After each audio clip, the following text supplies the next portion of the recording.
G'day and hello beautiful people, it is Mimo here and I'm back for some more zombie talk. This time around it is going to be about how to use multiple crit rushes effectively, and the reason being, as we all know, crit rushes don't actually stack, so there is an important technique you must use when trying to maximize this full circle of sort of buffering of crit that you're getting from these rushes, because you will actually cancel out crit rushes with other crit rushes. And the reason why that's such a big problem is the last thing you want to do is say cancel out a plus 55 crit rush of Earls with a plus 30 crit rush of Rositas, or even a plus 20 crit rush of those other players, or plus 15, they go lower. So the last thing you want to be doing is cancelling out your high crit rushes with lower crit rushes, because like I said, minimum here, if I was to cancel out Earls with Rositas, I'd lose 25 crit, which is a whole lot of crit, and that's a whole lot of headshots that I could be getting more, especially at really harder stages of survival road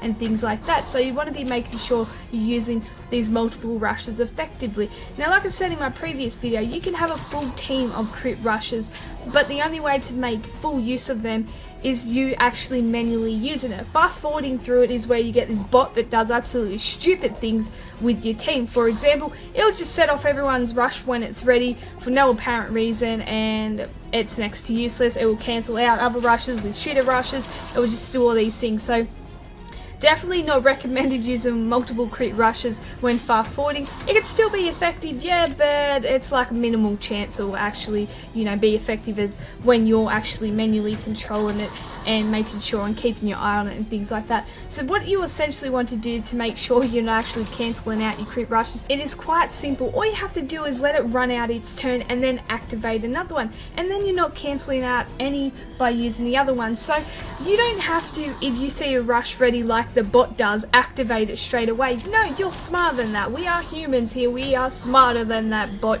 that activates every rush for no apparent reason. So what you do is you have multiple crit rushes ready, like here. You choose one, there goes Earls off. You wait until his turn is over, which will be in a few seconds, and then you buffer it again with Rositas or Aaron's if he is ready.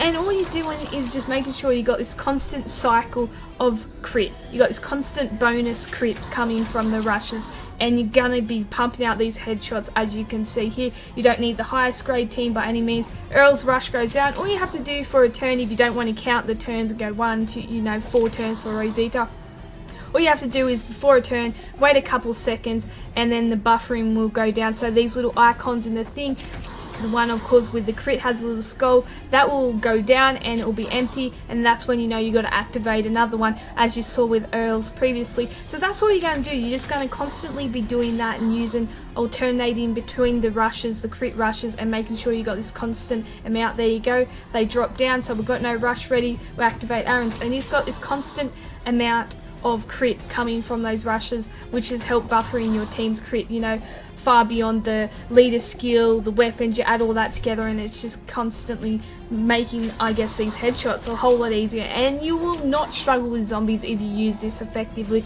You don't need the highest leveled out players by any means. It's just all about your technique and the amount of crit you're getting. So yeah, like you see here, this is an A-rated team. I have S1++ zombie teams that aren't effective as this, and that's just purely because I lose my crit count when I'm going sometimes for certain players. So it's not always about how your team grade is by any means. It's all about the crit, which I explored in those earlier videos. But definitely one of the important things is to be making sure you're using your multiple crit rushes effectively. But as always, thank you for watching. Bye.